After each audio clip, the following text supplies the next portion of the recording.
So the last class, right? So the last but not least, I hope, is wrapping up. So we want to talk about the last topic is about developing countries, growth crisis and reform.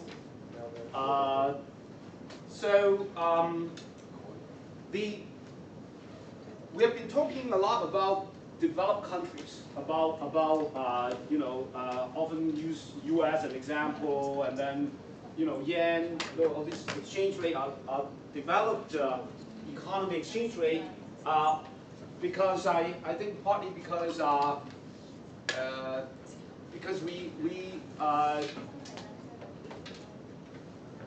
it's in fact easier to analyze developed countries or developed country currencies because they are often market-driven, and it's actually easier to analyze a market-driven economy because you can analyze the market. So in equilibrium, right? So you can have the market, and then if your market works, then we know that there can be no arbitrage condition, for example, will work. So we have a very beautiful formula, and so it's actually easier to analyze our market economy. But now we have to face the fact that there are lots of developing countries, and in fact, China, in which we are part of, it's a developing country. So you want to understand China, you have to understand what we talk about today. Okay. To understand China, you understand that China is a developing country. And being a developing country, China shares a lot of commonality with other developing countries. And that is actually quite different from developed countries. Okay, so today we're going to talk about that, and if we want to understand, for example, I talked about the internationalization of the renminbi. As I said, I've been doing research on that topic for a long time. So we talk about, okay, China wants the currency to become an international currency because it wants to be more independent from the US dollar. It wants to be more independent, a more independent economic entity, to be more independent from the US dollar system, because it's sooner or later China will become the largest economy in the world, surpassing the US. It can be later, it can be earlier, but it will happen, I think. So then the question is, a lot of people in China say, oh, we will be the largest economy in the world, so maybe we should, internationalize our currency. We should have our own system, our own sphere of influence. Other countries should try to use our currency just like the US, that kind of thing. But then, in order to understand all these things, and you also have to think about, China, is engaging in this so-called One Belt, One Road. Sometimes people call it Belt and Road Initiative. Now they have the trade war with the United States. So don't lose sight of the fact that China is a developing country.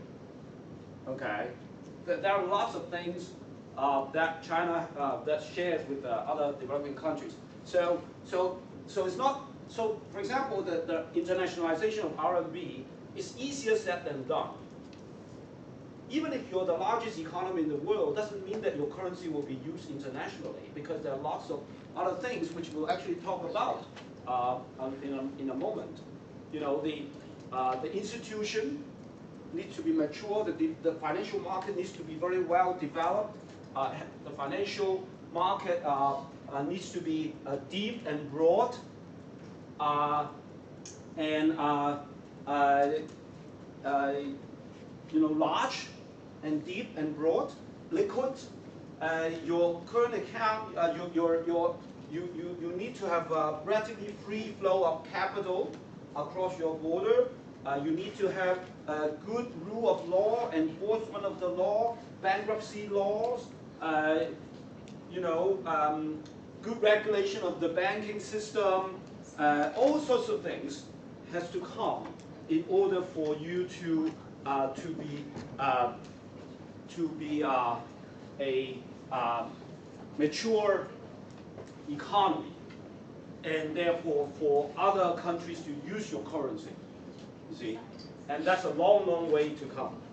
So, okay, so in this chapter we're going to talk about obviously developing countries, how they're different from developed economies,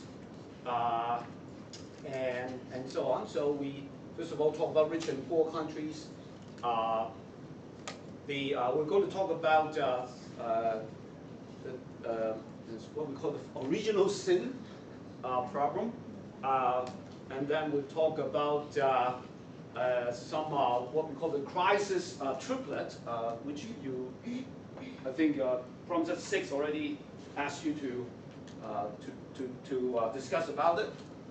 And then we'll talk a little bit other things, the Asian financial crisis and all that. And then I hope I can have half an hour at the end of this session to also sort of wrap up the entire course and to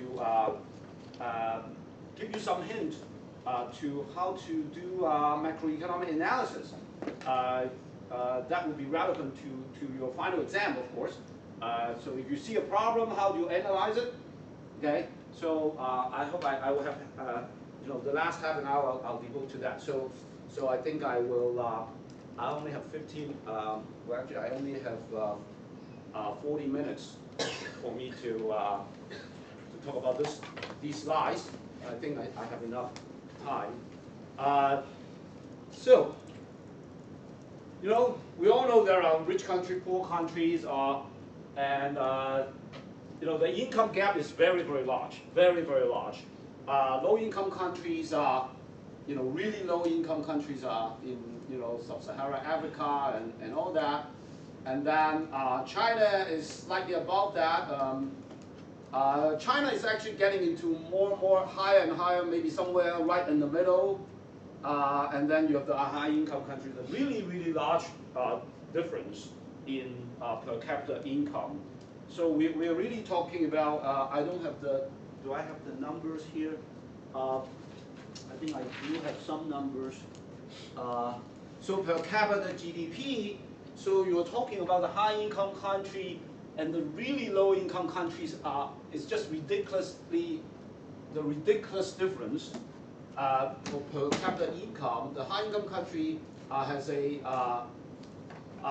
something like more than 50 times the per capita income of the low-income country. But those low-income countries are really poor countries. So even if you compare the lower middle-income country with the high-income country, we're talking about something in the order of 20 times per capita income. Okay, difference 20 times. So the difference also reflects some underlying differences, especially institutional. Oftentimes it's institutional difference. But also lower and middle income countries usually tend to grow faster to catch up. There is so this grouping of countries into less developed countries and more developed countries actually hides the fact that there's a lot of heterogeneity among the less developed countries. Okay, there are actually a small group of developing countries that are actually what we call emerging economies that actually grows very fast. Okay, so it used to be like 20, 30 years ago in the 70s. Starting from the 70s, we have this called four dragons, Asian tigers, which are Hong Kong, Taiwan, South Korea, and Singapore. And then later on in the 80s, you have other countries like Thailand, maybe Mexico, Malaysia join the league of fast growing, and then China, obviously, starting from the 80s, became a fast-growing economy. So these are a small group of low-income countries that are fast-growing. But there's also some a lot of developing countries that do not grow very fast. And they just become, the gap become, rich and poor becomes larger and larger. So there's a lot of heterogeneity within the less developed countries. So here again, talking about the detailed breakdown of the industrialized or high-income countries and the low-income countries. Unfortunately, you see that even though the industrialized countries are, you know, they don't grow very fast, except perhaps Japan is slightly faster, but these usually tend to be growing more slowly. Developed countries tend to grow more slowly because they're already at the frontier. They don't have any catch up because it's faster. It's easier to catch up. It's easier to imitate other people. But if you're already at the frontier, you go slower. So that's what we call the convergence.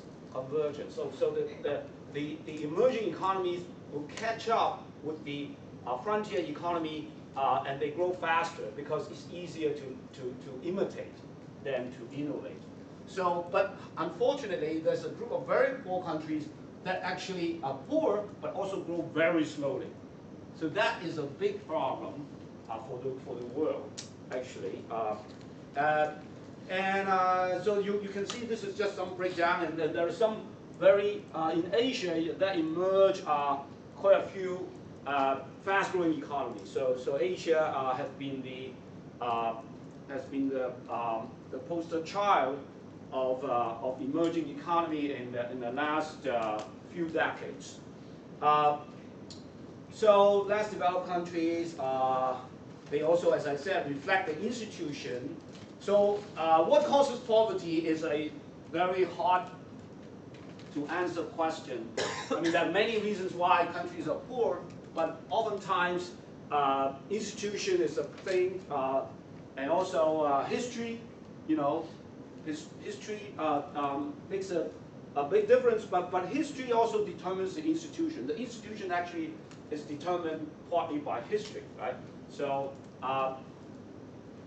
but there are a few things that kind of characterize these low-income countries, right? These low-income countries, for example, too much government control of the economy, oftentimes, and I want you to often relate this to China. If you want to think about China, almost all of these apply to China, I can tell you.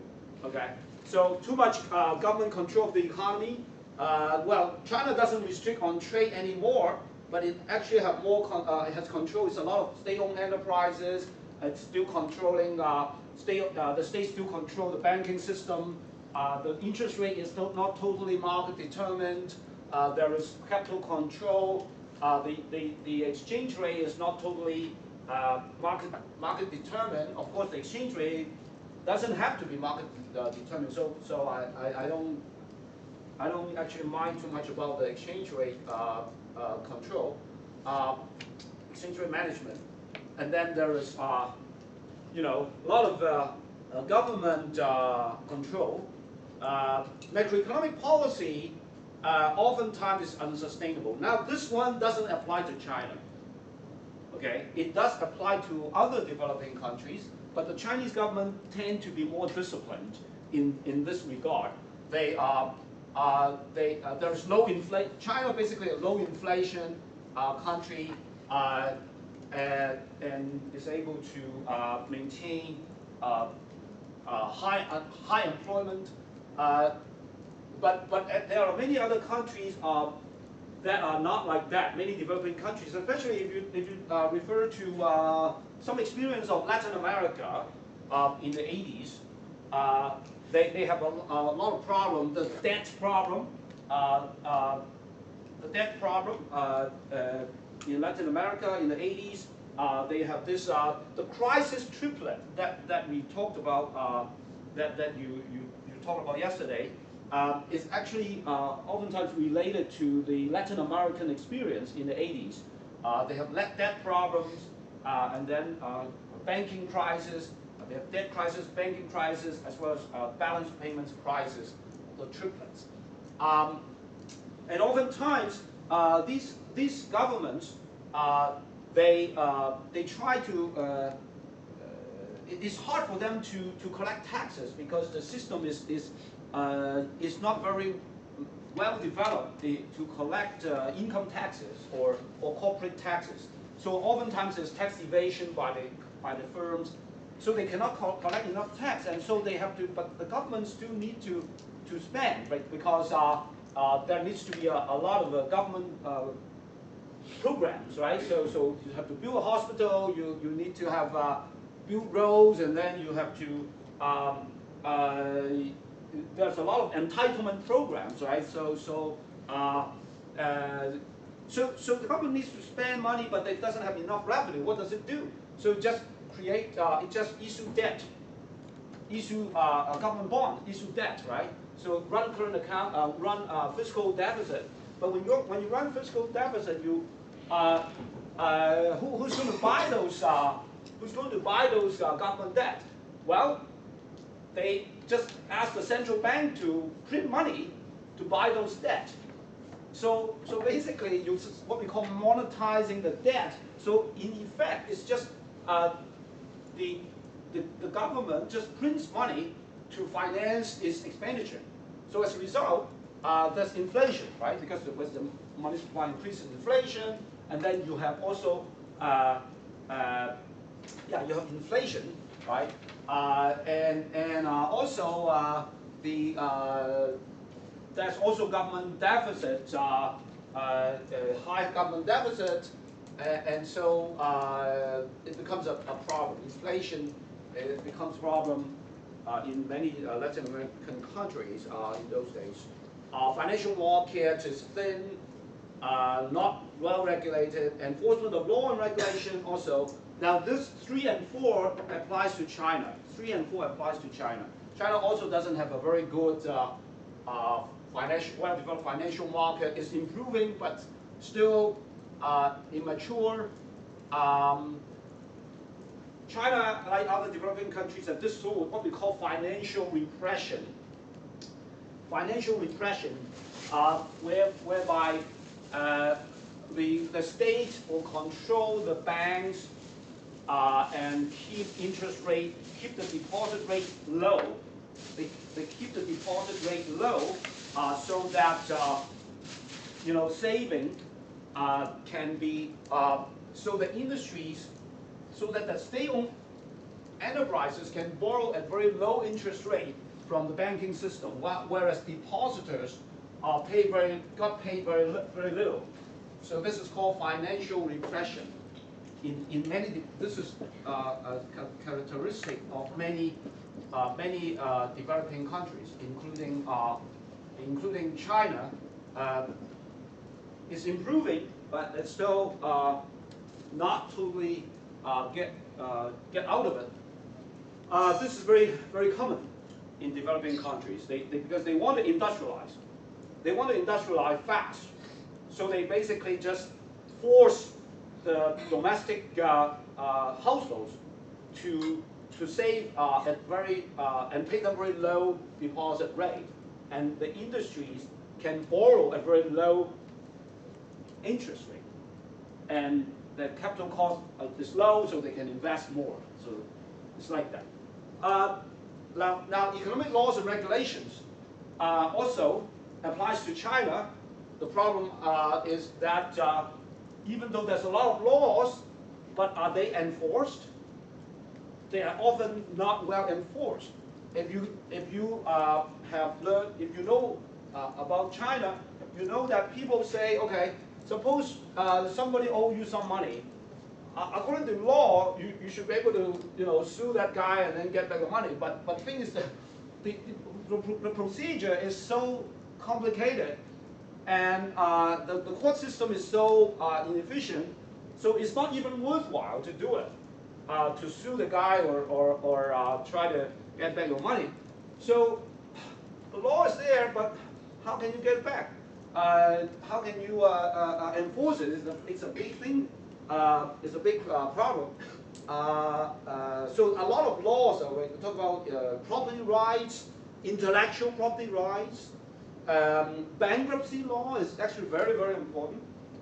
Bankruptcy law is very, very important for any modern economy because I think one thing that China, if China really wants to develop, it must adopt and enforce a modern set of bankruptcy laws. Because bankruptcy laws, if you have bankruptcy laws, you have limited liabilities, and then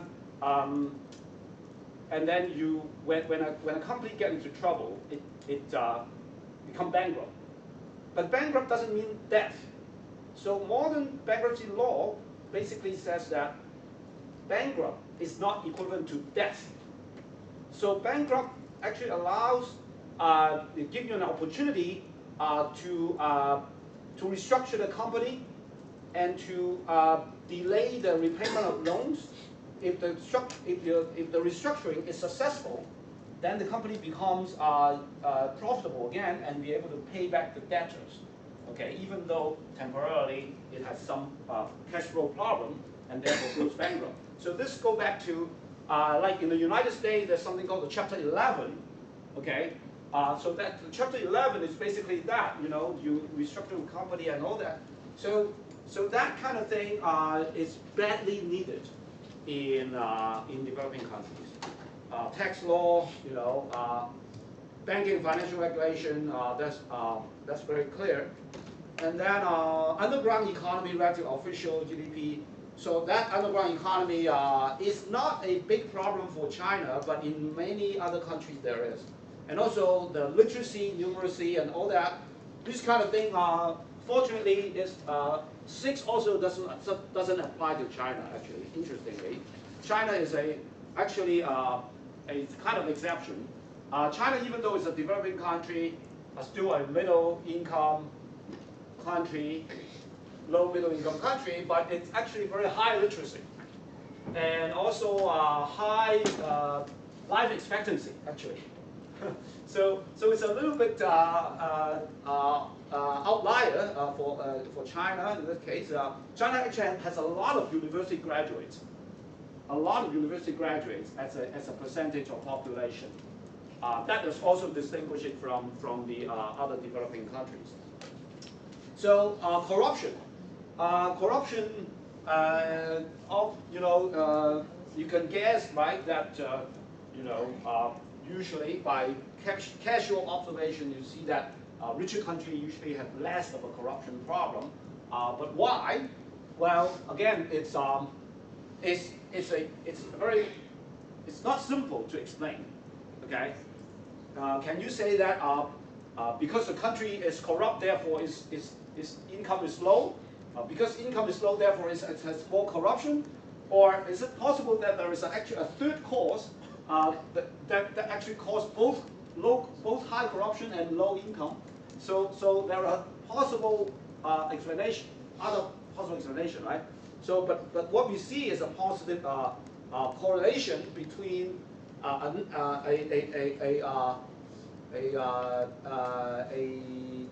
inverse index of corruption and per capita income. So it may, as I said, there may not be causation. It may be caused by one common factor. That common factor may be, I would say that kind of common factor can be what? Oh yeah. So for example, if the economy is more market based, more rules based, the governance is more rules based. For example, more democratic, or there's more freedom of the press, more market based economy. It also tends to be high income country, because if it's more market based, you allow firms and enterprises to have the free hand to grow, and more protection of intellectual property, easier to do business, that kind of thing contribute to high income. But at the same time, it also contributes to low corruption. Because oftentimes, what's the source of corruption? Can anybody tell me? What is the root cause of corruption? One root cause of corruption.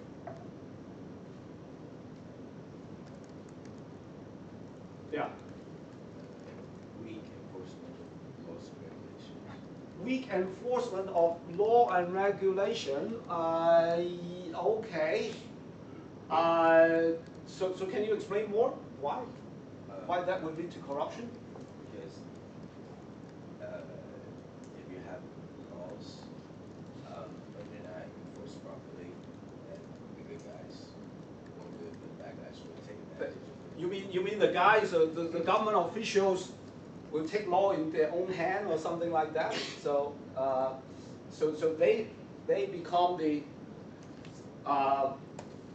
So you're saying that because enforcement by the court system is not good, then the individual officials will just demand bribery to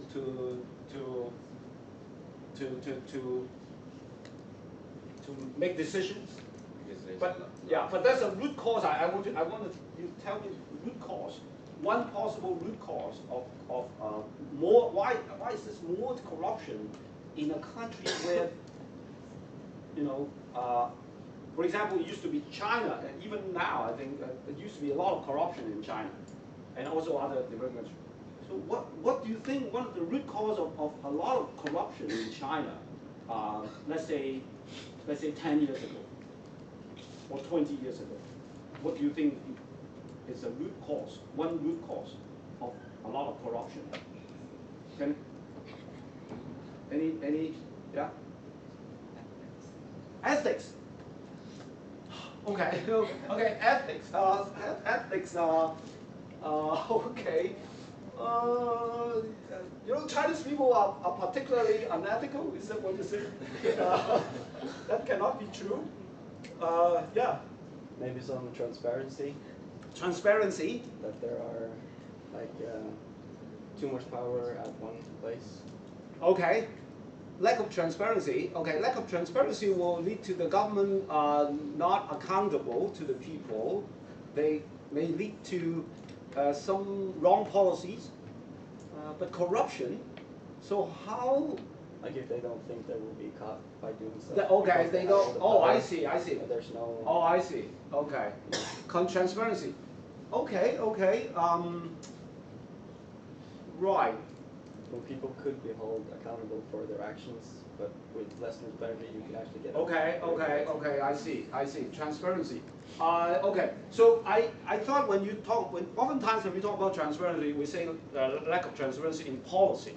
Okay. So when the government sort of decided to do a certain thing, there is no transparency in policy. But here you talk about transparency in the procedure when they carry out things. Okay. So anybody want to say something? I would, okay, yeah. Because the salary is low. The salary is low. The government official salary is low. Yeah. That's an interesting point. Like comparatively low. Even they have low salary, but they have high power. If they have the power to influence things, so they can take corruption in. But in Hong Kong, because the salary of the public servant is high, so they don't want to lose their job, so they have lower incentive to. Okay. I think that is a valid point. Although in China, I would argue that the public servants' salary are actually not particularly low compared with the private sector. A lot of people actually like to work in the government.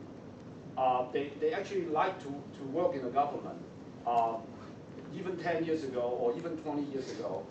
So, well, I'm not talking about those people who want to take bribe, but even, you know, some honest people, they want to get into the government because there are lots of fringe benefits in working in the government for China. Yeah. Is it because the marginal benefit of being corrupt is higher than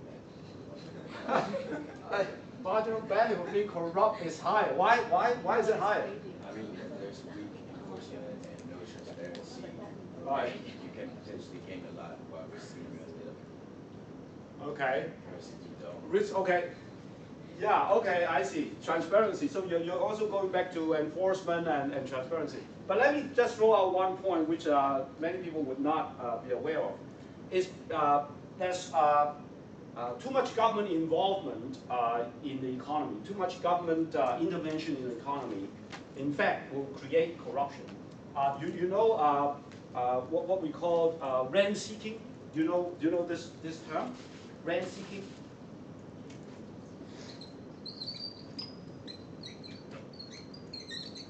So rent seeking can be when government intervene a lot in the economy, that it creates the government actually is very powerful in the allocation of resources. Okay, just compare China with, let's say, United States. So in the United States, the government intervention in the economy is much less. So there is less room for government to allocate the resources because it's the market that allocates the resources. The government is much less powerful in the United States in allocating resources, and also government officials will be much less powerful because they just don't have the power to allocate resources. But in a place like China, because the government, there are so many state-owned enterprises, and they sometimes are, monopoly in a sector. And they actually have rent. They earn a lot of rents, what we call rent, monopoly rent, right? So a lot of these firms that have rent to seek, and so in order to get the right, they have the right to allocate resources, and therefore they can receive bribe in exchange for allocating resources.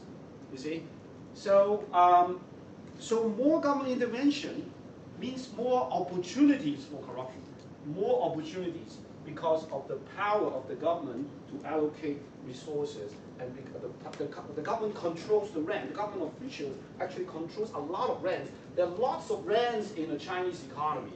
Okay, if I talk in terms of economic jargon, there are lots of rents in the Chinese economy, and there are much less rents in the U.S. economy because in the U.S. economy is more market-driven and it's more competitive, and there is less rents.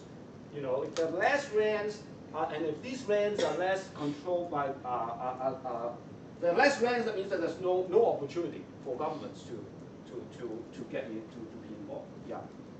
What exactly are rents? What exactly are rents? What rent? Oh, do you remember your microeconomics one? Monopoly rent. Okay, rent. If you have a monopoly, this is your demand curve, and then you can set your monopoly price. Okay, so you will set your monopoly price so that you set at a price which you call monopoly price, but this is actually the cost. This is the marginal cost. So as a result, this is your quantity. So you actually get profit, right? This is actually, you call it profit, but we call it, this is a monopoly.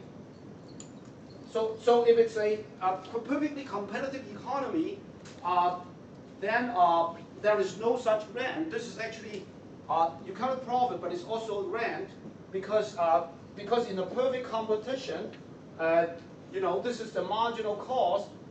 So in a perfectly competitive economy, the output is here. And the price, this is the marginal cost, but it's also equal to the competitive price. So there's no profit because you have perfect competition. Okay, these are just two extreme examples. If you're, if for example in some sectors you have government allocate, this is a state-owned enterprise, in the sector, so it has all this profit there. But here you allow free entry and then you have no rent. So there are lots of rents. For example, import, you have, so as long as the government intervenes to regulate the market so that the price is not at the market price level, then you often will have rent there, because then the government will have the power to allocate who have the right to operate, who can stay in the sector, who cannot.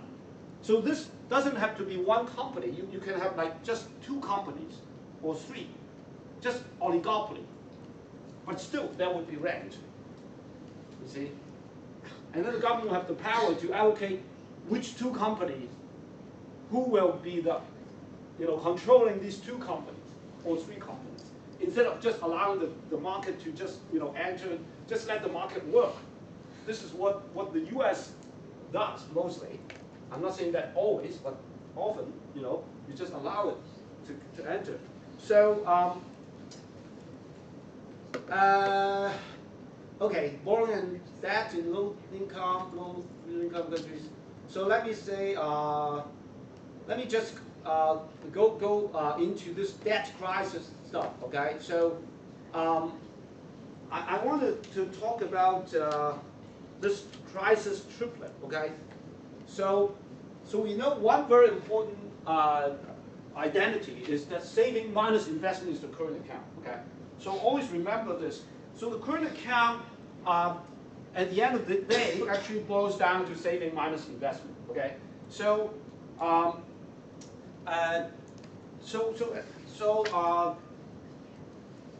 when a lot of developing countries, especially we use the example of the in the 1980s in Latin America, or the Asian financial crisis in the late 1990s. We can actually use this as an example, to see how these crisis triplets actually occur. Okay, so this is called the crisis triplet.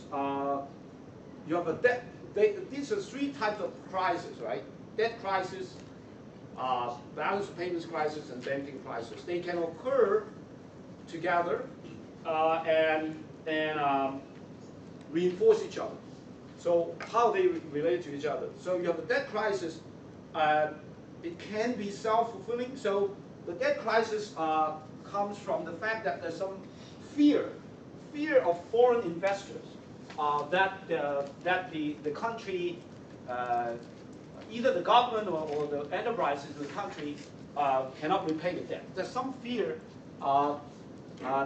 either because they see that things are not sustainable in the economy. So it used to be that they, foreigners are willing to lend money, every period to that economy. So as a result, that can sustain investment, right? And sustain investment. And S minus, as you know, S minus I is equal to current account, right?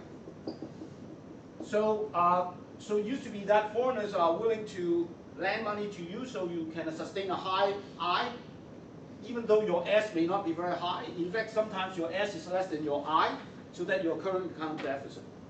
But that may be a good thing if you're borrowing, you really are investing. If you're really investing the borrowing, and it's actually normal, actually, if a fast-growing economy runs a current account deficit, according to our very basic theory, because fast-growing economy has the rate of return on investing is higher, so they should be borrowing. They should be engaging in intertemporal trade. You remember? So intertemporal trade. So you remember one of the gains from trades, intertemporal trade, and fast-growing economy should be borrowing because they have high investment opportunity. That rate of return invested in the economy is actually higher than in some developed countries. So it should be good that they should be running a negative current account if they really invest. But oftentimes they don't really invest in a very productive way. Sometimes the money is invested in real estate, in real estate speculation. Oftentimes, that actually happened in Asian financial crisis in the late 1990s. In Thailand, in Malaysia and Indonesia, lots of companies borrow from foreigners in foreign currency, actually. So they borrow in US dollar from US banks, and then they this company will then use this actually even banks, local banks, they would just invest in real estate speculation. And as a result, when the real estate bubble bursts, then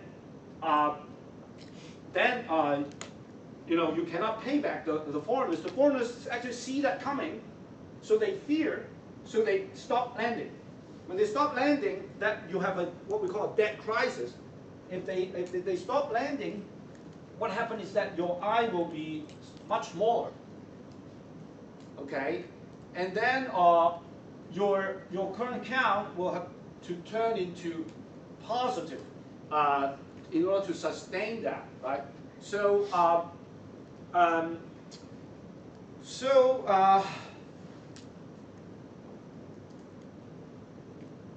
that is a debt crisis before that is triggered by the fear. Again, as you can see, the expectation is very important. So that is the one. So in the context, let's say if we analyze it in terms of the DDA framework, there's a decrease in a marginal propensity to consume. So this B, okay, this marginal propensity to consume falls, and also the fall in I, okay. So fall in I is coming from the fact that there's a stop in lending. You invest less, but then you also have to save a lot. In order to, so in other words, so this falls, and then this has to rise to run a current account surplus, because you need to run a current account surplus in order to reverse the situation, because you have been borrowing. So now you're repaying. You have to repay your debt. So as a result, your investment falls a lot.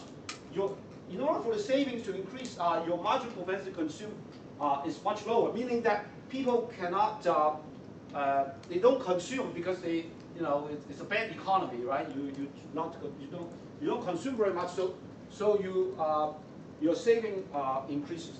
So what happened is that the DD curve shifts to the left, output is reduced, the currency is, if this is, we're talking about floating exchange rate, then the currency depreciates, current account rises, and output falls. So that is what happened. This describes what happened, for example, in the Asian financial crisis in the late 1990s. Okay, but of course, sorry, this is a floating exchange rate situation. If it's a fixed exchange rate, the central bank has to sell foreign reserve, which shrinks money supply and further reduces output. If you're actually committed to a fixed exchange rate, the problem is even worse. The problem is even worse. So the current account will have rise, but then, okay, you remember, right? So basically the situation is like that. So this is your DD curve, and this is your AA curve. This is your Y. So you start from, let's say, Y0. This is your exchange rate. So if you are floating exchange rate, the fear, that change of confidence of foreign lender will shift this to the left, as I said. So as a result, you will depreciate the currency, and then output falls. But if it's a fixed exchange rate, it's even worse, because you have to honor this. If this is the E0, the fixed exchange rate, you have to actually reduce your money supply. You have to sell. You have to sell your foreign reserve in order to defend that currency, to honor that currency. So this is sell foreign reserve. This is the debt, sudden stop of debt. This is actually coming from this is coming from reduction of I, and marginal propensity to consume falls. So in both cases, the output will fall. So this will be what happened for Hong Kong during the Asian financial crisis.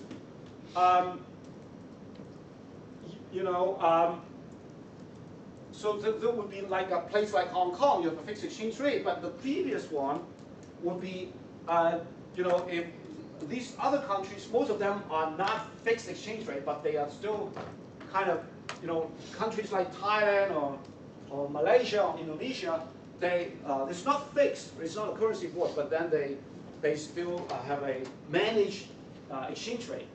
Okay? So currency depreciates, but it turns out that depreciation oftentimes become worse and worse, and then you just keep depreciating. So that is what we call the debt crisis that caused the debt. So that debt crisis will trigger this fall in investment and increase in saving. Okay, but that actually also lead to a recession. Okay. But then so let's go back to here. So here basically is what I just said. This is you can explain this by the DBA analysis. But then I want to say that there's a connection between the debt crisis and other crises. Okay, so the banking crisis. Okay, here. Okay, so first of all, let's talk about the balance of payments crisis. May result along with the debt crisis, because here, okay, you lose reserve, right? You have to sell reserve, right? So if the reserve gets, can be depleted, and more, and so the speculators, the currency speculators, sees that the central bank is losing reserve, so they begin to speculate on the currency. They change the EE. Remember, the speculators see that you have less and less reserve, so they try to speculate so that they try to manipulate this EE. Once they manipulate the EE, you get into a balance of payments crisis. Okay, capital flight may occur as a result. So that is one thing. Another thing is the banking crisis may also result because people fear that there's possible devaluation of the currency or default on the government debt, so they quickly withdraw their fund from the banking system, and so they withdraw money from the banking system for obvious reason, right? Because you sometimes they may exchange into foreign currency and then leave the country. That is a capital flight. But sometimes they also fear about the bankruptcy of the banks, because the banks, the bank may bankrupt because what? Because they lend money to firms, and the firms are in trouble. They borrow in foreign currency, but then they have to pay. Because the currency depreciates, so you have to pay more, and you cannot pay. So a lot of bankruptcy of firms will also lead to bankruptcy of the banks, and so people will withdraw money from the banking system. There will be bank run and all that. So these are all interrelated, as you can see. This capital flight, balance of payments crisis, and banking crisis, they are related. And so in the prompt set, I asked you to explain, the sequence of events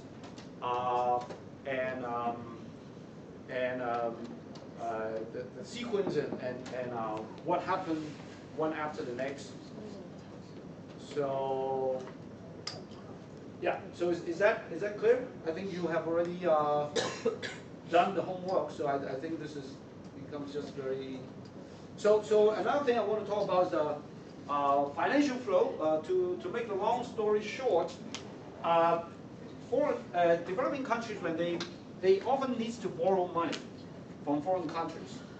But then one conclusion now people draw is that it's better to open your stock market first. It's safer to open your stock market. That's why you see that China actually opened the stock market. You have the A share open to foreigners. Why is the opening the stock market better? Because anybody who buys stocks will bear his or her own risk. You buy stocks, you bear your own risk, right? So even if the stock market crash, you don't owe foreigners money because they just bear their own risk. But if you borrow money from foreigners by issuing bonds, you may default, and especially if you borrow in a foreign currency, that may be a problem. So basically, to make the long story short, it's foreign direct investment is okay. So that's why China also encouraged foreign direct investment. So China opened foreign direct investment, opened portfolio equity, but when it comes to borrowing, bank lending, China is more cautious about this. So you can see that. That is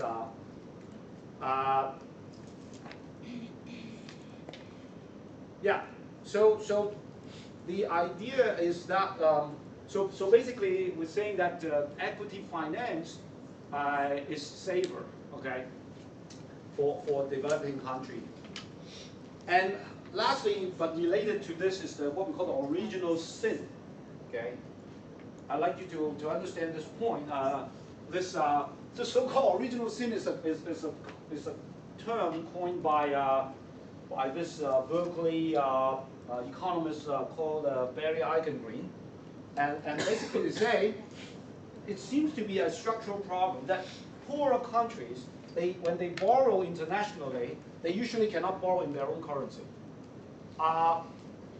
Whereas richer countries, when they borrow internationally, they usually can borrow in their own currency. Just the U.S. always borrow in U.S. dollar. The British, when they borrow, they often is able to borrow in pound sterling. The Eurozone, when they borrow, I think they probably also borrow in euro, but I'm less sure about that. But Japanese, they are able to borrow in yen, right? They can issue yen bonds and people will buy it. So that will be just like borrowing in your own. So you issue your bond in your own currency, and if foreigners, a lot of foreigners are willing to buy it, that means that you're able to sell you're able to borrow internationally in your own currency. But oftentimes, developing countries cannot borrow internationally in their own currency, and they call this original sin. Now, the problem with borrowing in foreign currency is that, just like in the Asian financial crisis, if you borrow in your foreign currency and your currency depreciate, and the source of your revenue is local currency, but the debt is in foreign currency, you're in big trouble. You go bankrupt, right? Immediately. So borrowing your foreign currency is actually a problem, but that doesn't seem to be possible. Borrowing in your own currency doesn't seem to be possible for a lot of developing countries. And also, when you borrow in your currency, you also have what we call a positive insurance. Do you remember previously I said, when the U.S. dollar depreciates, the U.S. international investment position actually improves. So actually the wealth position, the international wealth position of the U.S. improves when the U.S. dollar depreciates, because you lend in your own currency, but you invest your asset in foreign currency. So when your currency depreciates, because your asset is in foreign currency, so your asset actually is worth more after you depreciate, but your liability is unchanged because it's in your own currency, right? So that's called positive insurance. But for developing countries, it's just exactly the opposite. You borrow in foreign currency. When the currency depreciates, your your liability increase, you see, but your asset doesn't increase very much. So that is the problem. It's called negative insurance for developing countries. So so that's the original sin problem, and then I've talked about the Asian financial crisis already. So I'm not going to get into this. There's a lot of these problems, as I said, is reflected already. Just what I just said about the developing countries. They have weak institutions, right? They have weak institutions, weak financial regulations and financial system, and that kind of thing. And also because of this, you may say it is self-fulfilling, right? Because you have this, balance of payments crisis, basically. It's very much a very classic example of balance of payments crisis, which at the same time will trigger banking crisis, and also the debt crisis also related. Because the crisis triplet is obviously clearly demonstrated in the Asian financial crisis. So last thing about the currency board. Again, in your homework, I asked you a question about currency board. So currency board, not all economies can implement a currency board. Hong Kong is the most successful currency board that we have seen for a long time. It's basically a fixed exchange rate, right, with full capital mobility, and you need to have a lot of foreign reserve to back it up. And secondly, you need to have a very healthy public finance, meaning that the government has a lot of reserve, so that in case you need to run a current account deficit, you're able to run the current account deficit, okay? Because you have a lot of reserve to back up. And also you need to have a very flexible market so that wage and prices can fall in the case of a recession. Because you cannot depreciate the currency. Then you would need to, the prices need to fall so that as to retain your competitiveness. Like, again, think about Hong Kong under the Asian financial crisis. So in Hong Kong, that was a problem, right? In the early 2000s, so that after during the Asian financial crisis, Hong Kong cannot depreciate its currency. So, but luckily, the prices are relatively flexible, wages relatively flexible. A lot of people actually have the salary cut. I still remember during the Asian financial crisis, people have salary cut. They got their salary cut by 10%. Well, actually, I was in Hong Kong. I got salary cut myself. So salary cut, and then so you can sort of retain your competitiveness because of that. So healthy banking system also important because it can withstand the kind of bankruptcy, the possibility of the bankruptcy. So all these things are necessary. Okay. But not all countries can do it. It's not a panacea. So Argentina actually eventually has to abandon it. So because why? They did not have a good public finance. The government doesn't have a lot of reserve. They don't have a good banking system, healthy banking system, so that people will not have enough confidence in the banking system. That may be bankrupt. And then also they don't have a very flexible price system, a very flexible market-driven wage kind of system. So Argentina eventually had to abandon it because of all this problem. The labor union will keep the wage from falling and all that kind of thing. So currency board is one arrangement. So I have already talked about this. So basically. So after the Asian financial crisis, people talk about there are a number of things that you have to, a number of lessons that you have to choose the right exchange rate regime. Not all countries should choose the same. Okay, so Hong Kong continued to adopt currency board. Malaysia actually decided to impose capital control. Thailand did not impose capital control, but they still continue to maintain the managed float. So different countries have different policies. To choose the right one is very important. Banking, having a very strong banking sector is important. Reform sequence also very important. I think that China can really learn a lot from this. If you want to internationalize its currency, so China has a trade liberalization, and it's trying to strengthen its financial system now. And then don't open the financial account yet. Okay, so that is the last thing that you want to do. Otherwise, you'll be in trouble because that you're subject to this ebb and flow of short-term capital flow. So this kind of thing. And then contagion, this is something that is oftentimes seems to be not very rational. It's self-fulfilling, right? So when something happened in Thailand, for some reason, people, once something wrong happened in Thailand in the Asian financial crisis, the neighboring countries are affected. They feel that, oh, because Thailand has a problem, probably Indonesia will also have a problem because it's just a neighbor. Malaysia probably has a problem. Hong Kong probably has a problem.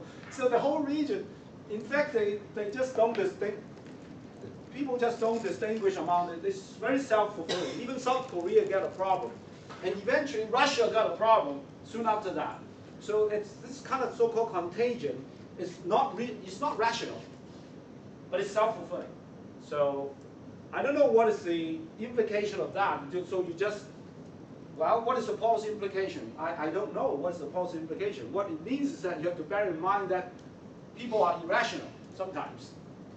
Yeah. Okay, so I think that's yeah, official reserve. We already talked about this. No, so I think that's all I want to talk about. The Asian, basically just repeating this, reforming the world's financial architecture. That's after the Asian financial crisis. A lot of people get together and say that, you know, it's really just, it's just not fair, okay, for the developing countries to be subject to this kind of thing. A lot of people say that Asian financial crisis should not occur, actually, because the Asian countries were actually very, they were actually doing the right thing most of the time, and kind of relatively healthy, actually, in their economies. Why would they say this oftentimes, they think that this is a self-fulfilling kind of crisis.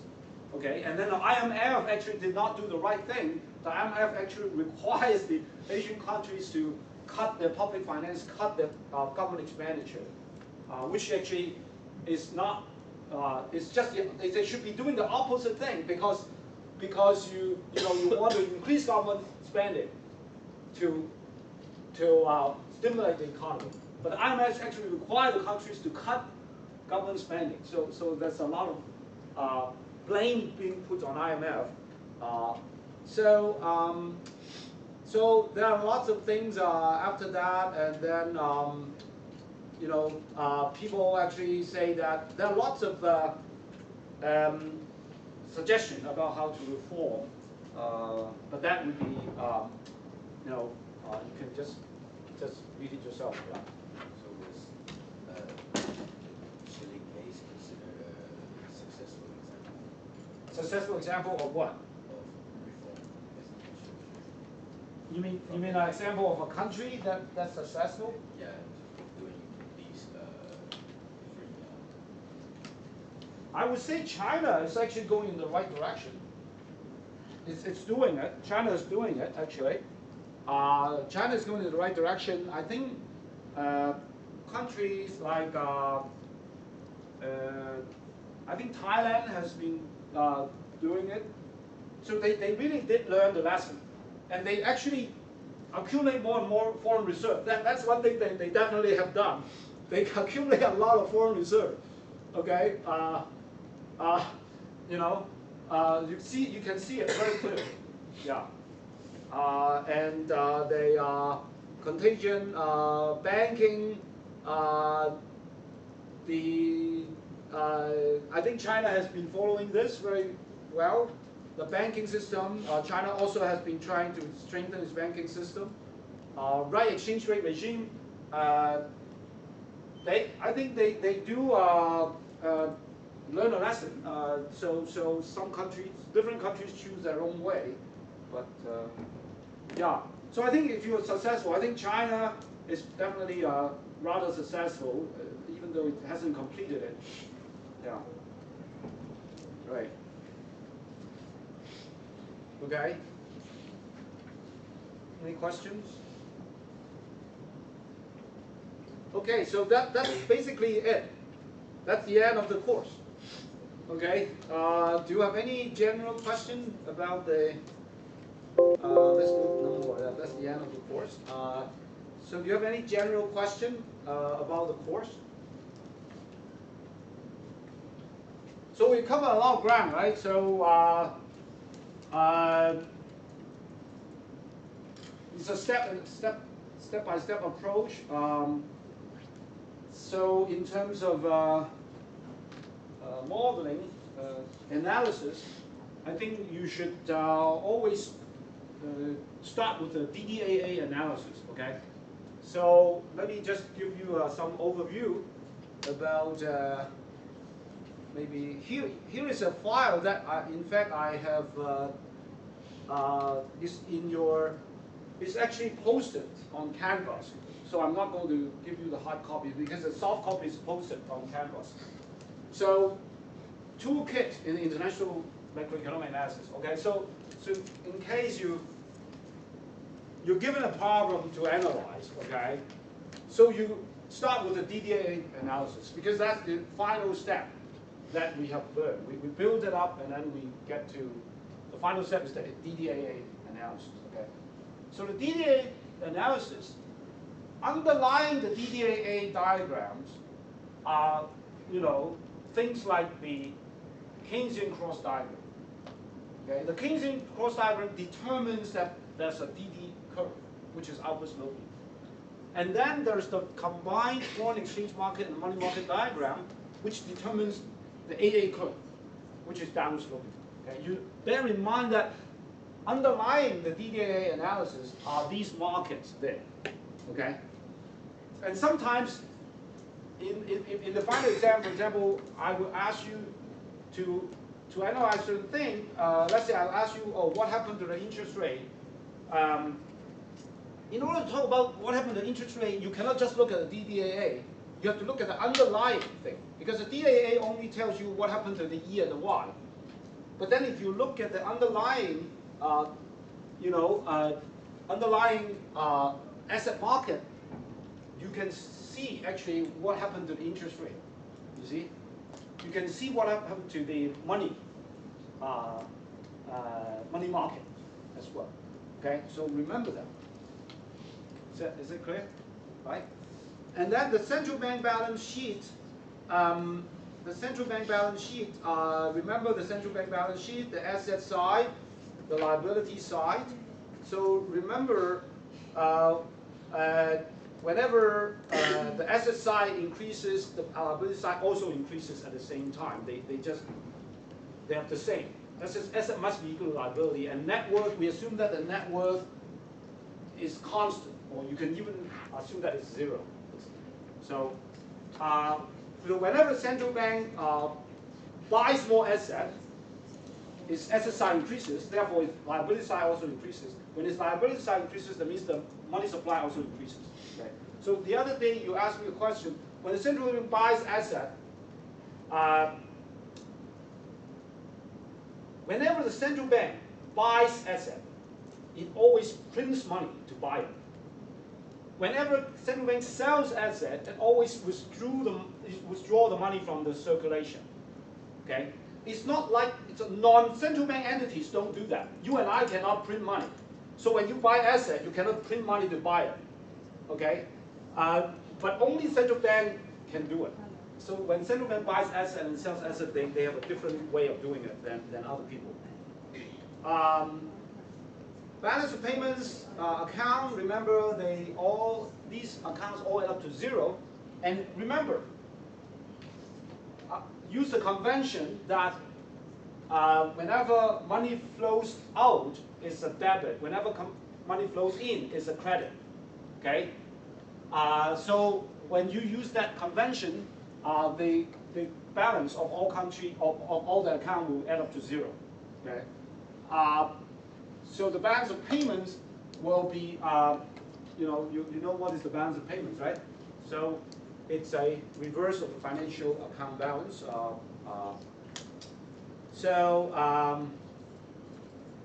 One more thing is about the real exchange rate diagram. You remember this is in the long run, right? Long run determination of the long run exchange rate, right?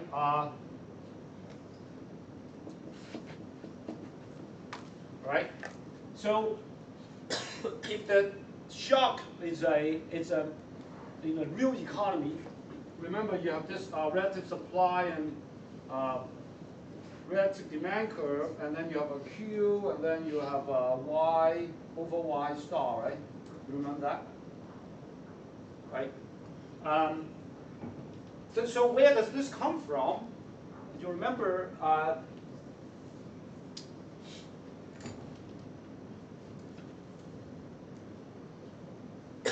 since there is home bias in consumption, the movement of Q is positively related to Q prime.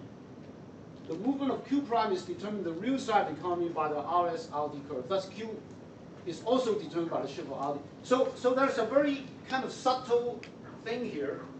Strictly speaking, this is actually Q prime. This Q prime, what is Q prime? So I did not tell you what is the Q prime here, but Q prime is really the price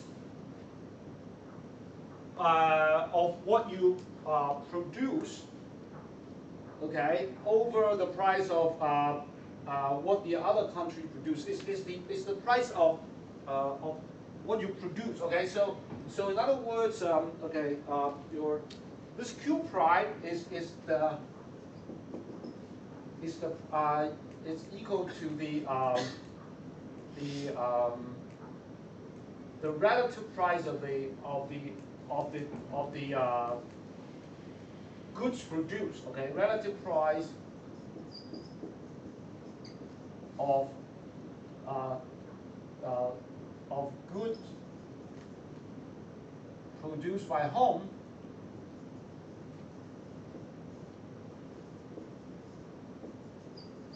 to the price of goods of the good. Let's assume that there's only one good, okay? Produced by foreign.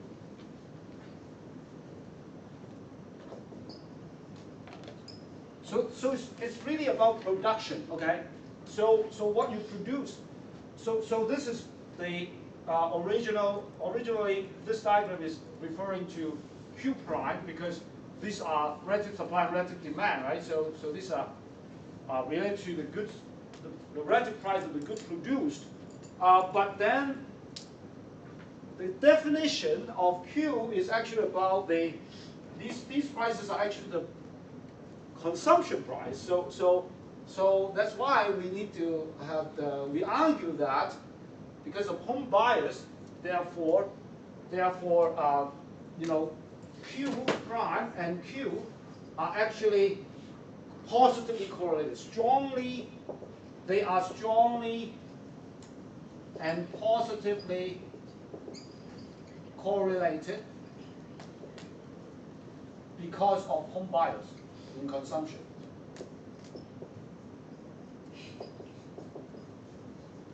Home bias in consumption.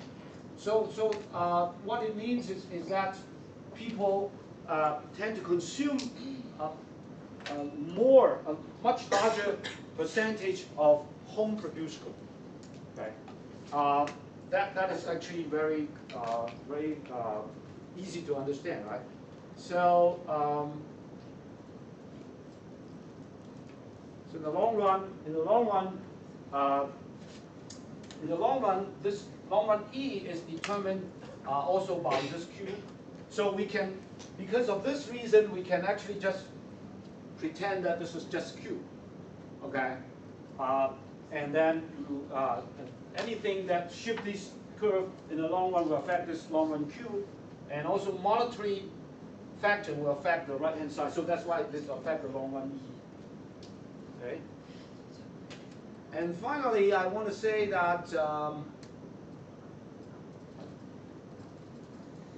ask yourself, does there exist any adjustment from short run to long run? That is, does P rise over time? Okay.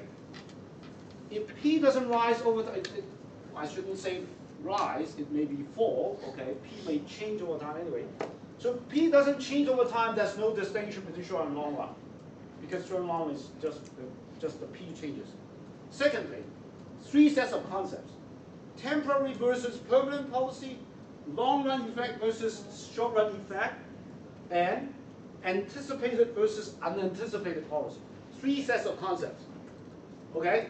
Temporary versus permanent. Temporary means that after this one period, change in the next period, the change just doesn't take place anymore. Just go back to the original. If it's permanent, after today, it just stays there. Okay? So permanent increase in money supply, the money supply just increases that level and stay there. If it's temporary, increase today, falls back tomorrow. So that's long run versus short run. I already said that, right? If P changes, then it's the short run. Anticipated versus unanticipated. If it's anticipated, the EE will change immediately. So anticipation, right? EE will change immediately if it's anticipated. Even if the thing doesn't actually happen now, but as long as it's anticipated, the EE will change. Okay? So for example, there's an anticipated money supply increase, but the money supply has not increased yet. Then what happens? The EE already will change, but the MS doesn't change. Okay? So that is the anticipation. It's unanticipated. That means that actually you have an unanticipated increase in money supply. It means that MS changes, but EE doesn't change. Okay, it's possible. Okay. Finally, I want to also talk about the people. You guys actually have repeatedly asked this question.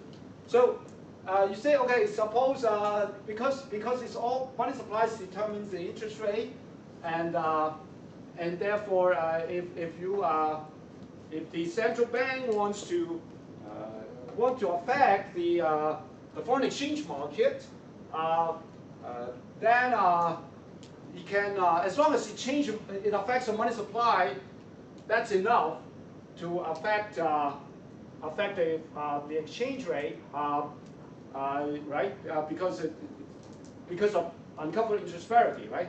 So if it increases as a central bank, let's say if the central bank increase money supply, interest rate will fall, and interest rate fall will lead to a depreciation of the currency, right?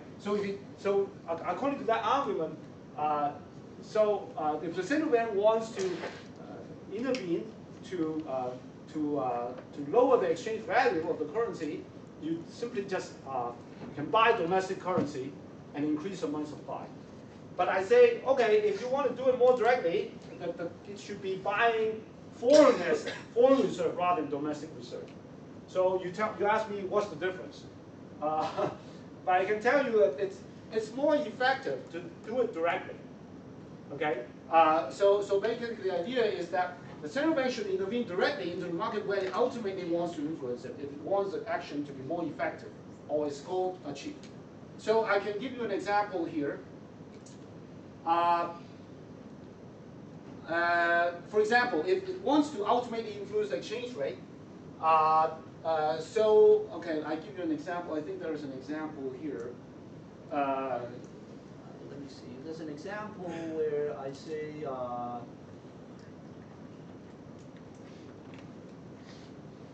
right. So here's an example where the central bank want to increase money supply to keep the exchange rate fixed under fiscal expansion. So suppose that the government increase fiscal expansion to stimulate the economy, but because of fixed exchange rate, it also has to increase the money supply. right? So the question is, should it buy domestic asset or buy foreign asset? My answer is it should buy foreign asset because if you buy domestic asset, you are relying on the private sector to buy foreign asset. But in order for the exchange rate to be affected, you are actually relying on the private sector. Because the private sector, why the private sector will act? Because the private sector will see that the interest rate falls, so they actually have incentive to buy foreign asset, to sell domestic asset and buy foreign asset because the interest rate falls. But the central bank should do it because here, if it buys domestic asset, interest rate will momentarily fall, leaving the private sector to buy foreign asset. This can still achieve the goal of putting upward pressure on the exchange rate, meaning the depreciation, depreciate, as long as the private sector strongly believes in the fixed exchange rate. If the private sector is a bit uncertain about whether the exchange rate is fixed, it may not act swiftly to bring the exchange rate back to the level committed to by the central bank. So the EE is a little bit uncertain. If the EE is not very certain, then the central bank is there to basically assert that exchange rate. So it's a direct way of doing it. The market, so that's why in terms of strictly in terms of the modeling, in that kind of situation, you just assume that the private sector just would not do anything. So it's only the central bank will do it. Only the central bank would actually buy the foreign reserve. So that's the thing that I want you to understand. And then the open economy trilemma, you already know that. And then the II-XX curve, we already talked about it. So that summarizes that what we have learned so far. And do you have any questions? Okay, so thank you very much. So that's it. That's the end of the course. I hope you learned something. So, it's up.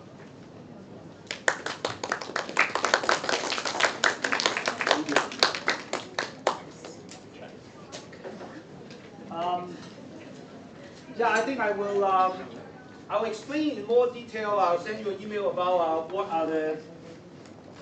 part of the textbook is not required. Okay, so I'll explain that more clearly. Yeah, and then we probably will have some additional office hours probably towards the end of next week.